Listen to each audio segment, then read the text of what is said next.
Querida comunidad, los saludo cordialmente. Nos presentamos una vez más con nuestro espacio Escuela Peruana de Derecho Constitucional para poder comentar respecto de algunos asuntos de coyuntura sobre las normas legales. Y qué duda cabe que la norma publicada por la Municipalidad Metropolitana de Lima, Ordenanza 2164, ha generado bastante polémica a nivel de nuestra capital.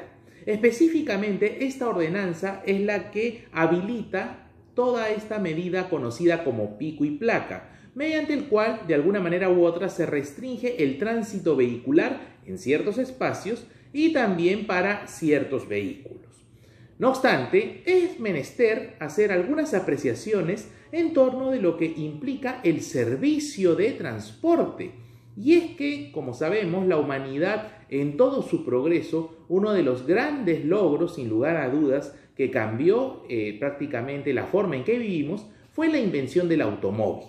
Si bien es cierto, previo al desarrollo del automóvil teníamos trenes y, por supuesto, los tradicionales medios de transporte animal, a través, por ejemplo, de los caballos y otro tipo de especies, pero el mundo por completo cambia con el desarrollo del automóvil.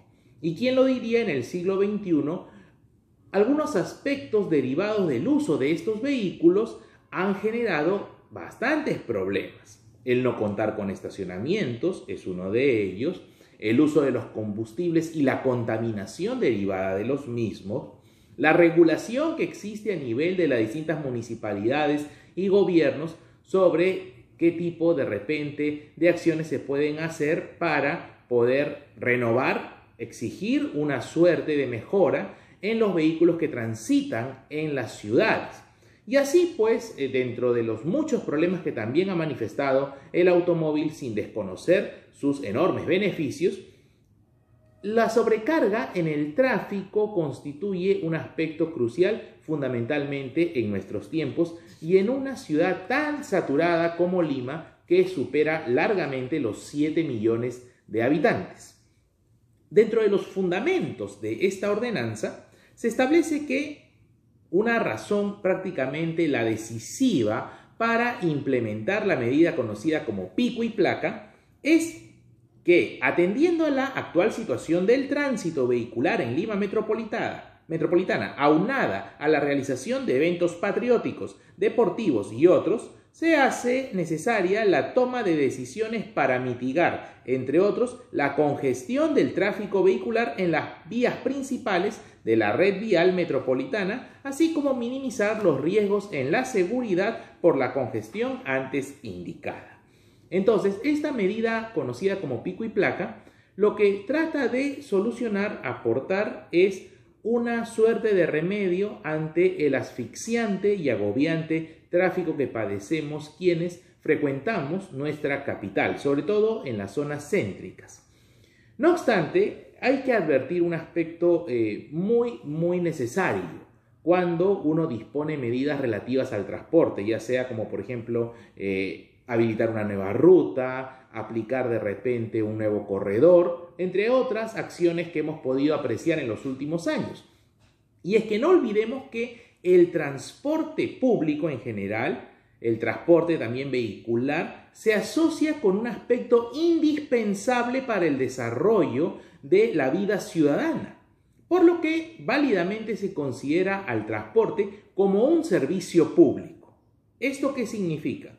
No que el transporte debe ser brindado por el Estado, no, pero los servicios de transporte tienen un carácter esencial. Imagínense bodegas a las cuales no les llegan los productos mediante los distintos mecanismos de reparto, sobre todo con camiones y otros vehículos, que aseguren a sus localidades poder distribuir algunos aspectos y algunas necesidades de la canasta básica familiar. Póngase usted cada mañana los niños que gracias a las movilidades llegan a sus escuelas seguros y con la confianza de sus padres, quienes tranquilamente pueden irse a trabajar. Ni qué decirlo, dependemos los trabajadores día a día del transporte en general como alternativas. Puedo tener mi propio auto, pero si me malogra puedo contar con un taxi o finalmente, como millones a diario, recurrimos a los ómnibus, recurrimos al metropolitano o al tren en el caso específico de nuestra ciudad capital. Entonces, cuando uno habla del transporte de personas, de pasajeros, dejando de lado un poco el transporte de carga, hablamos de un servicio que no es un lujo, porque a veces pareciera que lo fuera, o así lo interpretan quienes lo prestan, cuando encontramos que no hay un orden en el cobro de tarifas. He tenido casos, por ejemplo, de estudiantes en la universidad que a veces me reclamaban y me decían: profesor, gasto mucho para el pasaje, al final estoy en una universidad pública como San Marcos, pero mi inversión para transportarme me hace más o menos demandar 10 soles diarios solo para mi desplazamiento ida y vuelta hasta la universidad.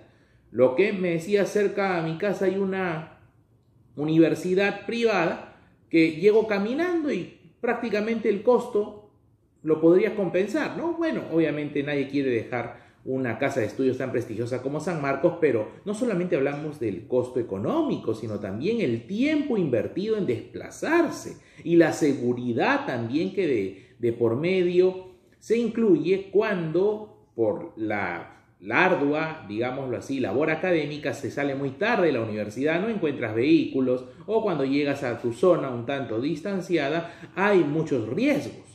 Entonces, el transporte público es un aspecto de urgencia y necesidad cotidiana. No podemos asumirlo como un lujo. Y esto lo decimos ¿por qué? Porque a veces cuando uno toma un taxi, si bien es cierto, el empresario que se desempeña con su vehículo para prestar un servicio tiene todo el derecho de cobrar una tarifa, pero no podemos caer en excesos, abusos o en libertades muy extremas. Puedo abrir un restaurante y vender un pan con huevo a 20 soles. Total, quien quiere pagar, bienvenido sea, pero pan con huevo puede encontrar en cualquier lugar. Pero en el tema del transporte no es tan sencillo, porque día a día se requiere desplazar estudiantes, trabajadores, distintas personas. Por lo que es siempre necesario e indispensable, nos guste o no, que las autoridades intervengan en la regulación del transporte, pero proponiendo soluciones viables, claro que sí. Lastimosamente, por ejemplo, en mi localidad, el Callao, todavía existe mucha anarquía en el tema del transporte, traducida en la informalidad de vehículos menores conocidos como las combis, que a veces cobran una tarifa, a veces no estamos con la confianza que den un boleto, y ni qué decir que en muchas ocasiones las unidades no cumplen con unos estándares de calidad que le transmitan seguridad al público. Así incluso uno entra con todo el esfuerzo que le cuesta comprarse una buena casaca o un buen sastre, y el asiento está roto. El asiento tiene allí esquirlas metálicas expuestas y te malogran lo que te costó. Y cuando uno reclama, a veces se encuentra sobre todo groserías de parte de quien conduce. No todos, pero suele ocurrir. Entonces, es necesario, es indispensable, nos guste o no, que las autoridades se preocupen por el problema del transporte. Esto no es un asunto banal, no es un asunto para ricos o para quienes les parezca necesario, como a veces se tiene por otras situaciones. Si mañana más tarde un circo, ahora que estamos en la temporada de julio, quiere cobrar exorbitantes precios para que acudan, bueno, pero un circo no es el único entretenimiento que existe. No es un servicio público, pero el transporte lo es. Por eso tenemos que tomar conciencia, por un lado, de que la intervención de la autoridad es necesaria. Incluso en el ámbito económico, recuerdo una anécdota cuando estaban cambiando las tarifas en las combis del Callao, pusieron un cartel que decía: ya no hay 50 céntimos de pasaje, ahora es 80, y recuerdo textualmente la frase: por oferta y demanda. O sea, y si bien es cierto en el ámbito comercial y los negocios, las leyes del mercado son esenciales, pero ahí es donde viene la importancia de definir a una actividad como un servicio público, que no podemos libre y alegremente definirlo por las leyes del mercado. Obviamente sí, hay una necesidad de tener un ingreso, el transportista se gana la vida honradamente, estamos de acuerdo, pero tiene que tener en claro que su labor que realiza es una labor que exige regulaciones, y como tal, el tener una tarifa adecuada y correcta, que muchas veces se ve, no quieren subir escolares porque no les conviene, no respetan el medio pasaje. Entonces, ahí encontramos aspectos donde, lastimosamente, no se observa la cualidad de servicio público que representa el transporte. Y, si bien es cierto, Hace años que venimos con esta informalidad. Poco se está haciendo para remediarlo, dependiendo también las localidades. En Lima, un poco se ha avanzado con la implementación de los corredores viales, con el reclamo consecuente de las empresas de transporte y muchos piratas, como se le conoce vulgarmente. También la incorporación del tren eléctrico, después de muchas décadas, y la continua marcha del servicio del metropolitano. Claro, uno también se pone a pensar, ¿y qué habrá pasado con los antiguos transportistas? Bueno, es que no es una actividad, lastimosamente, y no quiero sonar insensible, pero el tema del transporte no es como entrar para hacer dinero, plata, como se dice vulgarmente, no. Va a haber regulaciones, uno puede ganarse una vida honradamente, puede tener ingresos, pero pretender que el trabajar en transporte me dé altísimos ingresos no es muy adecuado, porque finalmente a quien voy a afectar es al ciudadano. Pero si por ejemplo pongo una licorería y quiero vender un whisky muy selecto y hay gente que me puede pagar 500 soles por una botella, bueno, ¿a quién le hago daño? Él quiere tomarlo, yo lo quiero vender, nadie sale perdiendo. Pero en el transporte no es así. No, a partir de mañana no sale a cuenta, mira, no nos alcanza, subiremos el pasaje a 2 soles. Ustedes no lo pueden subir así unilateralmente. Y es producto de esta informalidad que mucha gente, y también por otros problemas como la inseguridad y por supuesto los desperfectos en las unidades muy antiguas, que han optado, desde nuestra impresión, por comprar su vehículo. Al menos es lo que sondeamos con el conversar con algunos colegas, familiares, ¿no? ¿Por qué un carro? Porque es más cómodo, es más seguro, no dependo de una ruta, de una combi para una emergencia. Muy bien, magnífico como lo plantean. Pero ahora vemos que ante la posibilidad más sencilla de adquirir un vehículo propio, es que nuestra ciudad se ha sobrepoblado de automóviles, siendo incluso un problema en muchos distritos el no tener espacios para estacionarlo. Y también genera otras dificultades. Vemos en muchos condominios de la capital que se han ido construyendo en los últimos años, que en lo que viene a ser la pista aledaña, ya no puede transitar ni siquiera los micros ni las combis, porque los dueños de los departamentos que tienen su auto no invirtieron para comprar una cochera, o simplemente el condominio no tiene cocheras, aunque las leyes de construcción lo exigen. Pero cuando se arrienda, por ejemplo, uno paga alquilando un departamento, pero no, la cochera no me alcanza, así que estacionar mi vehículo por ahí. Hasta incluso se ha generado un mercado. Hay personas que se dedican a la vigilancia de vehículos que están a la intemperie en las noches. Los vemos en muchas zonas. A partir de ello es que, bueno, la autoridad municipal ha optado por establecer este programa, pero hay que siempre ir a la fuente, como comentamos en el mundo jurídico, tanto a nivel profesional como a nivel de la formación en las universidades. Siempre acudamos a la fuente. No nos dejemos llevar solo del reportaje, del comentario y la nota. Vamos a leer lo que textualmente dice la norma. Y en este caso, la ordenanza ha establecido, por ejemplo, que hay 2 etapas de este pico y placa. Atentos con ello. La primera etapa, que ha iniciado el 22 de julio, señala que hay restricciones para circular dependiendo del número de placa, par o impar, como ya mucho se ha difundido, pero solo en estas vías. Panamericana Sur hasta la Panamericana Norte, desde propiamente el intercambio Alivio Ponce con el óvalo Naranjal. Allí es donde se aplica el pico y placa. Luego tenemos la avenida Garcilaso de la Vega con la avenida Arequipa y la avenida Tacna en el centro de Lima, lo que conecta Miraflores con el Cercado. Aquí también debe observarse la restricción vehicular. Y finalmente lo que es Javier Prado, avenida Sánchez Carrión, como también en Pershing se le conocía, avenida La Marina hasta Fose. O sea que esta medida solo aplica en 3 vías metropolitanas de amplio eje vial, ¿no? Por eso están bajo competencia de la Municipalidad Metropolitana de Lima. Si el vecino de La Perla quiere irse a almorzar a la punta de lunes a jueves que se aplica este pico y placa, no le afecta, porque no está considerándose esa vía. Entonces, por ahí algunos comentarios al inicio decían, no, nos están restringiendo nuestra libertad de transitar. Mucho cuidado con ello. El libre tránsito, bueno, es básicamente peatonal, pero naturalmente, si yo invertí en un vehículo, es un poco incómodo no poderlo sacar ciertos días. Tal vez la medida no sea la más idónea, no sea considerado otros aspectos, algunos informes, según leemos en la parte considerativa de la ordenanza, habría que pulir al respecto, pero ha sido básicamente una cuestión de decidir de manera inmediata cómo sacar vehículos en el contexto de los Juegos Panamericanos y en el contexto también del 28 de julio próximo.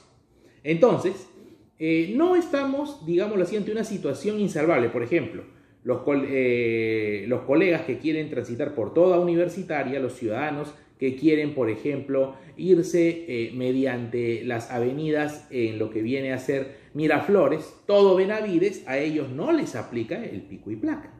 Así que por ese lado no hay que exasperarnos en decir, no, todo está mal. O la muy conocida Avenida Aviación, yo puedo transitar por toda la Avenida Aviación ahorita, bajo este pico y placa. Y a partir del 5 de agosto iniciará una segunda etapa, donde tal vez haya un impacto mucho más sustancioso. La Avenida Canadá entrará en este plan desde la Avenida Circunvalación hasta Paseo de la República, es decir, todo el eje que atraviesa San Luis, Aviación, por ahí lo que se conoce como la zona de la Victoria, también en los límites, y finalmente hasta llegar a Vía Expresa. Entonces, ese tramo que existe entre Vía Expresa y Circunvalación, casi llegando a Jockey Plaza, también por la Avenida Canadá, que tengan en cuenta que es la paralela a Javier Prado, también va a estar con esta restricción. Y la Vía Expresa, Paseo de la República, ¿no? Los 9 kilómetros que son esta Vía Expresa a partir del 5 de agosto. No obstante, por ahí ha salido también las denuncias, las infaltables bromas que surgen sobre cómo se evade la norma. Al respecto hay que tener en cuenta que la cuarta disposición de la ordenanza señala que estamos a la fecha en un periodo educativo. La tercera y cuarta disposición dentro de la ordenanza refieren que estamos entre el 22 de julio al 4 de agosto en un periodo en el cual no se van a aplicar sanciones ni papeletas por inobservar la norma. Algunas personas optaron por tapar la placa de sus vehículos muy criollamente, pero al final fue en vano porque no va a haber una sanción durante esas fechas. Lo único que han hecho es ser famosos en las redes sociales, pero nada más. No obstante, ya a partir del 5 de agosto sí van a ser efectivas las multas, sanciones, infracciones, entre otros. Insisto, hay muchos comentarios respecto de que la medida no ha generado el impacto esperado, por cuanto en las zonas donde se aplica la medida sí se ha reducido la presencia vehicular. Pero en las zonas aledañas, dice, todos los vehículos han optado por saturarlas. Por ejemplo, las vías auxiliares, aquellos que tienen la placa en la fecha que no corresponde. Entonces, tenemos que referir también otro aspecto clave, volviendo a lo que planteábamos en un inicio.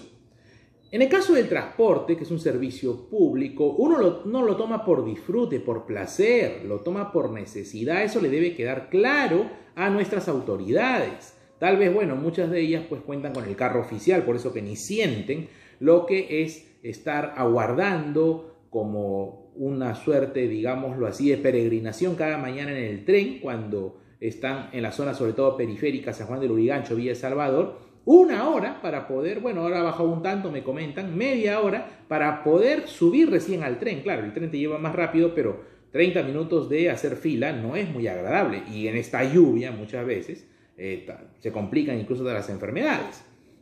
Segundo, también las tarifas.